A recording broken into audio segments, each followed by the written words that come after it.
suing them for manufacturing the number ones that are taking him out the spot, but ignoring the fact that those same machines got him to the number one spot. What's up, everybody? Welcome back to another episode. Please like the video and subscribe. Our target is only 1,000 likes. So Drake took his feud with Kendrick Lamar to a new level in a court filing. The Canadian star and his attorneys alleged that Universal Music Group and Spotify unfairly boosted the popularity of Kendrick Lamar's Not Like Us. In a pre-action petition, Drake's company Frozen Moments sought to preserve evidence for a potential lawsuit. It read that UMG, which distributes music for both OVO and Kendrick Lamar, launched a campaign to manipulate and saturate the streaming services and airwaves with Not Like Us using bots and pay-to-play arrangements. Drake's team further claimed that Spotify was offered special licensing rates to bolster the song's performance. And you'll never not hear about it. It's always gonna ring off. Shout out to Drake though, Drake is Drake. I don't think that Drake is not gonna never have like a number one record again. I'm not sure he will. But I think that his he can go. He's about to do a tour in Australia. Like, not to say that Kendrick Lamar don't have fans in Australia, but like he can still go different places and is popular enough to I'm sure he'd kill him in Bucharest. I'm saying though, here in America, Drake, and part of it is because he's attacked the Universal Music machine. I mean, what troubles me, Dr. Lindsay, is Drake is that guy who, like, the Universal Music Group, the music industry is trash in general, right? And they manufacture hits, they manufacture celebrities, they manufacture stars, they manufacture number ones. Drake is suing them for manufacturing the number ones that are taking him out the spot, but ignoring the fact that those same machines got him to the number one spot. Right. It's like you can't have it both ways. It's like, all my number ones were because of me. All my number 10s were because of you. It don't work that way. He had a number one with SZA. What was that song? Yeah, with Sexy Red. Was it Sexy Red? It was Drake, Sexy Red, and was that? I'm talking about Slime You Out. Oh, Slime You Out. Oh, yeah. Right, that's my point. It went number one, and nobody listened to Slime You Out. Nobody liked Slime You Out. Somebody liked Slime You Out, but not enough for it to be number one.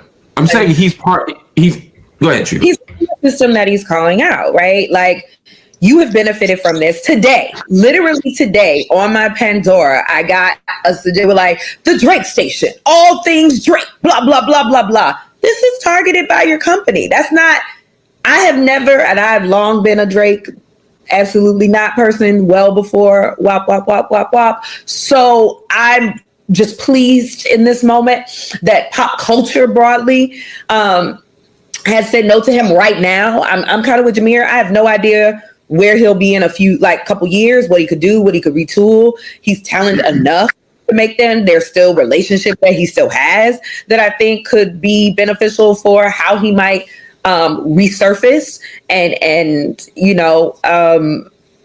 I think he'll benefit from a certain level of privilege. And also the hundreds of millions of dollars that he has, I'm sure he'll be fine, right, irrespective of what this does mean.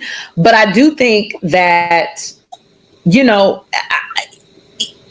it exposed a lot. Again, it's that Cat Williams thing. We start at the top, like who you are, how people actually think about you in the industry, how your peer, who to me was always more talented than you are as a lyricist, right? Not as a pop maker, but you almost dared him to enter into the lane that you have occupied very successfully for a while. This is a fact. He's dominated for a while. And he comes in and makes a song that you can't get away from. Like, even if you wanted to get away, and I mean, whether that's engineered, all that, it is everywhere. Like you said, it's at the 2-3-year-olds party. We're up here A minor. I've changed my hashtag to like, when they go low, I go Kendrick. Like, this is it was a cultural reset. And at Drake's expense. And the culture told us something, which also gave me a little bit of faith. I've been very me and hip hop are breaking up because I've been in this abusive relationship with hip hop for way too long. But this moment made me feel a thing I had not felt in quite some time. And then, of course, I want to shout out the women in hip hop, particularly the women in the South in hip hop who had an incredible year. Glorilla. To Rhapsody, the Glorilla, to Meg, Lotto, these projects, these women ran it, exception of Kendrick. Been a long battle. Yeah. And so now, how has your thoughts changed from Drake being the winner now to what do you feel like today? I definitely feel like Kendrick overall got the best of Drake in that battle. He got him. The They Not Like Us kind of shut it down. Yeah. And just felt like Drake just never really came back with a response or tried to really respond like that to They Not Like Us. And I feel like that just became a big record, to the point where you can't deny it. It was just a big record. Then I also think Drake went out bad when he's trying to sue. The whole suing thing, I don't think that was a good look. Do you think there's any good to it as far as somebody stepping up of Drake's caliber stepping up to the labels?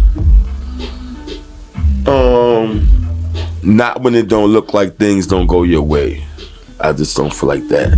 Not when things don't go your way. It's like me being mad about somebody talking about me in the record. Why is he talking about me in the record? What, you serious, murder? You want to talk about somebody talking about you on the record? So no, I don't think he should have did that. Cause he been chilling for a long time. So don't talk about the system moving or working a certain way now. Yeah, I don't think that was cool. Not right now. I recently sat down with Ray Daniels, and Ray Daniels was saying that he believes that Drake's career is over. That this is the end. I wouldn't go that far. I think Drake too big. No Diddy pause. Yeah, I think he too big. I knew the No Diddy pause was coming with this. Yeah, I think it's too big of an artist to say his career is over. But I do think he took a hit. You know what I'm saying? I think he took a major hit with this one. And it ain't gonna be the same. But I don't think it's over for him. But nothing was the same. He said it himself. Yeah. But I don't think it's over for him. Yeah. I think that. Do you think that he should respond if he comes out? You think he should respond by getting back into what he does best, getting into the records with the bitches? You know what I mean? Or do you think it's something that he's got to have some sort of a response to Kendrick in there? I think he still got to do him. Just focus on doing him and just being great. But he definitely got to go take some shots at Kendrick, because Kendrick's still talking about squabbling up and shit. You know what I'm saying? Squabble up. Squabble up. Yeah. Do that shit. You know what I'm saying? But Kendrick's still talking like he still want a little bit of smoke, like he ain't even finished. So I still think he got to be a little bit aggressive. Yeah. What advice would you give? Because obviously you're very familiar with rap beef. You know what I mean? You came in there in the same way that 50 came in. You know what I mean? We had the Jay and Nas. We had the 50 and Ja Rule, 50 and Rick Ross. Of course. What advice would you say to him if you were to sit down and talk to Drake? What do you say to him when he he's like, yo, what should I do? I just tell him, sit back for a minute. Honestly, let the people miss you for a little bit. And then when you come back bombing. Honestly, just come back bombing. Talking shit about everybody you still feel like you got a problem with. Because you still ain't cool with everybody. He still got his issues out there. So I'll come back bombing and doing what I do. Making them records for the ladies, but do all that shit at once. Bomb them. Go crazy. Yeah. Word. Go crazy. You know what bothers me, and maybe it's because I'm getting too old. You know what I mean? Maybe I'm unk now. Everybody instantly compared it to Jay and Nas. For me, it didn't really. I don't feel like it reached that. I understand why people would believe so now, but did it do that for you? I mean, they different artists. You see, when you think, you know, growing up for me, you know, Jay and Nas was more of the streets like that. So, you know, Drake and Kendrick, they kind of different. But it was shit. That shit was big. Then they're probably bigger than Jay-Z and Nas. Yeah. If you especially with social media. Yeah, if you look at it with social media. So I can't knock people for saying that, comparing it to that, or even looking at it if it was bigger. And they was going back to back with them records, man. Mm-hmm. Like, they was going like, it was a dope battle. It was. Until Kendrick came with They Not Like Us, and then just Drake felt like, I guess he took it too far and just felt like, I don't want no more parts of this shit. But the shit was dope in the beginning. They was going back and forth with them records. It was like, okay, it's going down. Yeah. I feel like